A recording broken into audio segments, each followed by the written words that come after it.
Veronica Jones' life hasn't exactly been easy. Her stepmom Lena is always on her case, piling chores on her non-stop, while her stepbrother Leo loves to tease her at every chance. Even her dad, who used to be her ally, seems totally wrapped around Lena's fingers, leaving Veronica feeling like she doesn't really belong at home. But there's one thing that makes her forget all the drama: music. When Veronica met her best friend Madeline Hill at school, she discovered a world she'd only dreamed about. A huge house, a grand piano, and hours spent watching Madeline play like a pro. It was addictive, and Veronica quickly fell in love with playing too. A youth piano competition with a 10 grand first prize, the chance of a lifetime. Madeline helps her get access to Richard, a family friend's basement, where there is an old piano just begging to be played. But there's just one problem. Strange things start happening. The sheet music flips on its own. Melodies play softly without her touching a key. And she can't shake the feeling that someone invisible is standing just behind her, watching her every move she makes.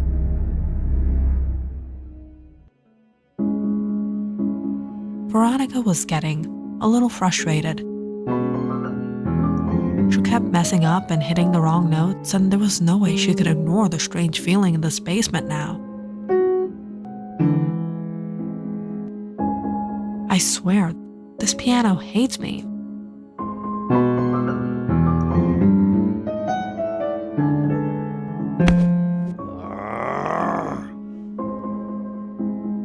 She hopelessly started pressing the keys at random,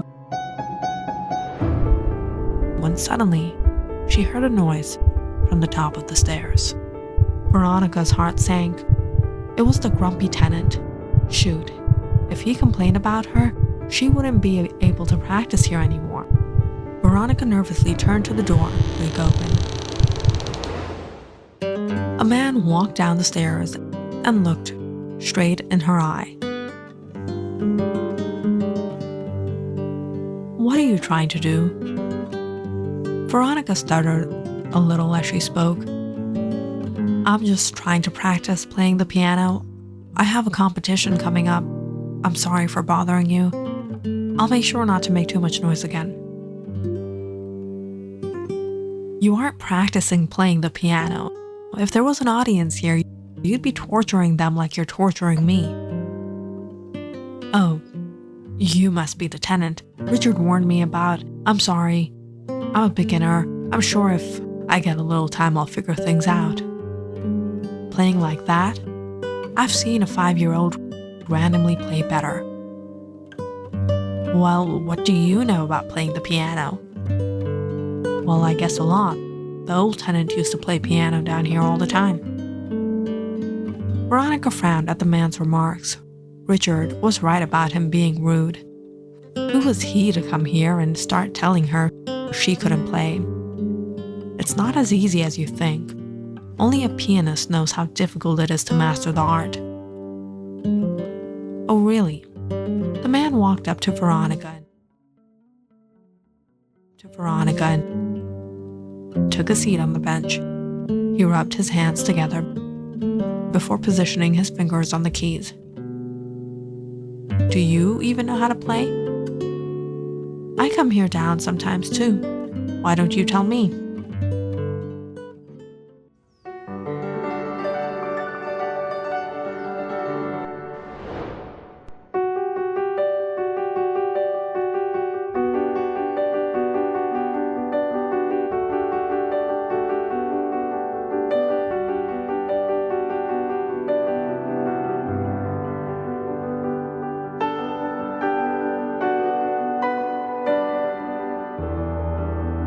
Veronica was thundered to hear this man play so well. He was even better than Madeline's teacher. She sat down beside him, following every key he pressed.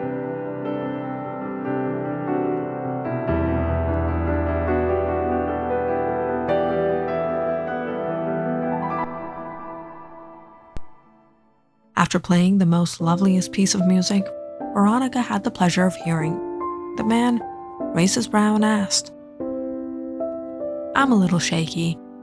You're right, I could use a little more practice." "Practice? You're amazing.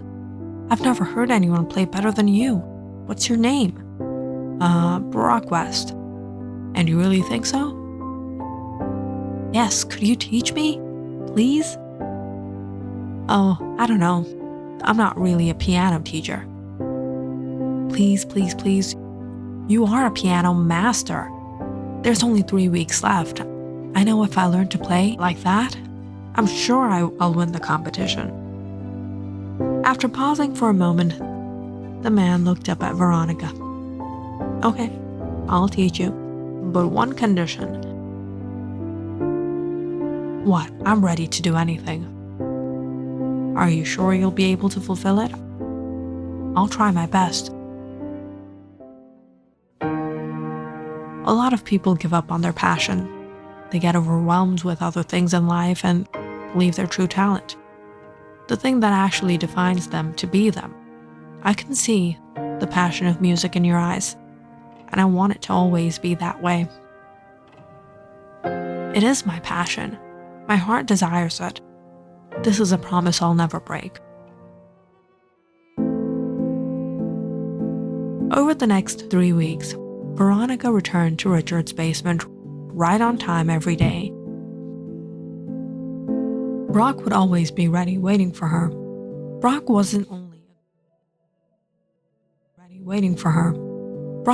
only a good pianist, he was a great teacher. "All right, I'll play something simple. I need you to pick up the notes after me." "Okay, I'm ready."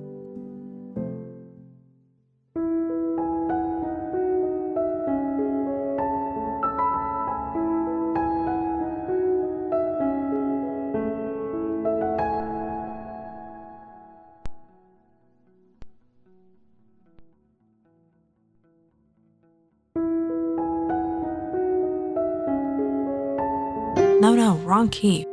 Follow the rhythm, Veronica. Close your eyes and focus.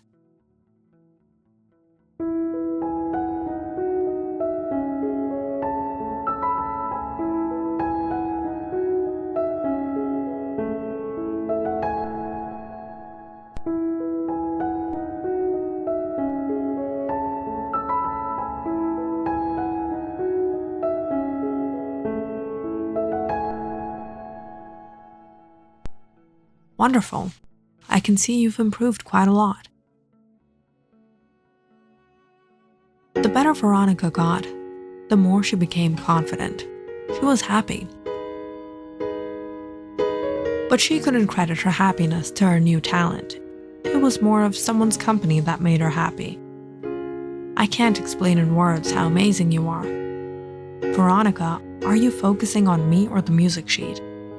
"Oh, yes, I was following the notes." With every passing day, all Veronica wished for was to return and play the piano with Brock by her side. She couldn't cover up her feelings any longer. She was in love with this man. Sometimes Veronica felt silly. He was 35 and she was 16, but none of that seemed to matter. Brock was nothing but amazing, and Veronica always wanted to be with him. "So Brock, are you single?" "Why do you ask, Veronica?" "I was wondering if you want a date." "You?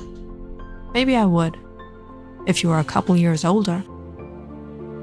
Brock was quite determined and serious about his goals. He humored Veronica every now and then, but he made sure Veronica focused on the lesson. Then in no time, 3 weeks was over. "The competition is tomorrow. I'm so scared. I don't know if I can do this." "Of course you can. When you're up there, forget about everything. Just close your eyes and listen to the music.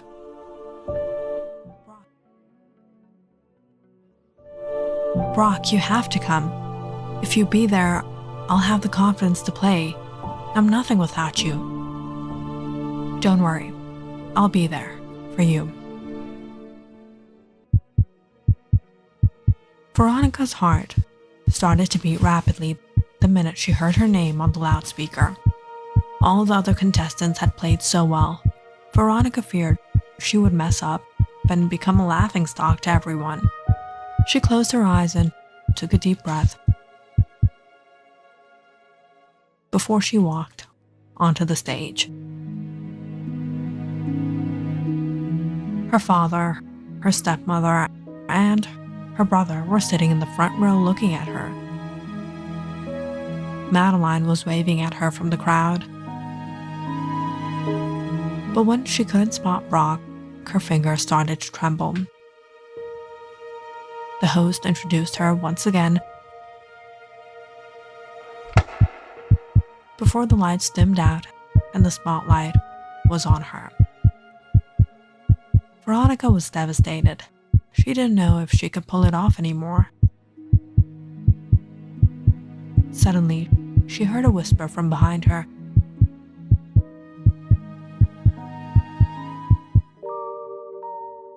She turned to see Brock through the curtain backstage. You can do it. Everything will be fine. Veronica was finally met with relief. She closed her eyes and began playing.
She was taken away to another world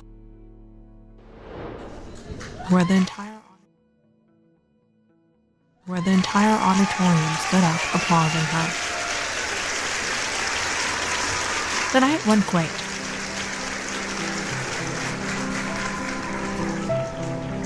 Veronica had never imagined she would be able to play the piano with such finesse. All eyes were on her when the judges handed over the card that named the winner. And the winner, who will take home the 10 grand and the title of tonight's finest pianist, is Veronica Jones. Veronica cried out tears of joy, seeing everyone rejoice around her. She did it. She won. All the judges came forward to shake hands with her, but Veronica had only one person in mind. As soon as she was allowed to leave from the stage, she hurried backstage to find Brock. Congratulations, you did it. Thanks. Who are you searching for? The man behind all the success? Without him, I would have never won today. Veronica searched the entire crew, but she couldn't find Brock anywhere. Before she could ask about him, she was pulled away by her family and friends. Well, to be honest, I thought the girl in the pink dress would win. It surprised me when they called your name. But you did. Okay. You did good. You did good. I could have done much better than you if I was up there. That That night, Veronica was carried away by so many people around her, she didn't get a chance to find Brock. She went to bed that night, desperate and anxious to meet that one person. I want to see who this mystery man is. I'm more excited than you. We'll go there first thing in the morning. I don't know how I'm going to tell him. What if he says no? No, I'm not taking the chance. Even if he doesn't date me, there's only 1 year till I'll be 18. I'm going to confess my love to him. Oh, I wish I knew a man like that. The next morning, Veronica and Madeline went to Richard's house. Go, knock on the door. Do I look good? You look awesome. Wait. Okay, now go. Veronica knocked on the first floor door, while Madeline stood a distance away, down the hall, eagerly waiting to see the man who would open. Veronica couldn't help the jitters as soon as she heard the footsteps nearing the door. But to her surprise, a gross-looking, huge, hairy, creepy guy opened the door. He frowned at Veronica and scowled. What do you want, girl? Is Mr. Brock West here? I am Brock West. What? You? No, it can't be you. I've been taking piano lessons with Brock West for the past 3 weeks. You're not him? So it's been you who's been making all that racket. I hate noise. If I hear that racket down there again, I'll complain to the landlord. Nuisance. This little girl is going to tell me who I am now. He murmured before he shut the door. Veronica stood there in awe. Madeline walked up to her even more shocked. That was the love of your life? No, that wasn't him, I swear. But this guy is the only tenant who lives in this house. You think it's his roommate or something? Let's go ask Richard. I don't want to talk to this creep anymore. Madeline and Veronica hurried upstairs, where they told Richard about the man that Veronica had been practicing with for the past 3 weeks. Richard furrowed his brows and sat back. Well, congratulations on winning the competition, but I just don't know what to say. The man you're speaking of sounds like none other than Calvin Carter. Calvin Carter? Come with me. Richard took the girls to the basement, where he turned the piano around. He pointed to the corner of the piano where it was engraved Calvin Carter. This piano belonged to him. It was almost 5 years ago that he moved into the first floor. He was an artist. He took classes at the local college here.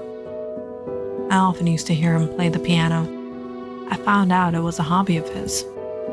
He wasn't trained, but he played so eloquently. He was a good man. His passion for art was very admirable. But it was so unfortunate that he suddenly fell sick with a fatal illness. When he passed away, all his things were still left behind. I donated all the furniture off to charity, but I just couldn't give away the piano. I felt like it was a memory of him, so I kept it. Calvin Carter is no more. What can I say? Sometimes the passions some people have still remain even after they're gone. Veronica looked at Calvin Carter's name engraved onto the piano. She had no words left but gratefulness for this man, for what this man had done for her. There was nothing she could do for him now, but she would never break the promise she made to him.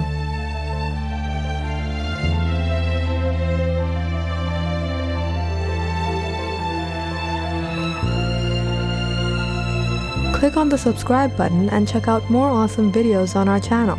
And don't forget to press the bell icon because you know it's interesting.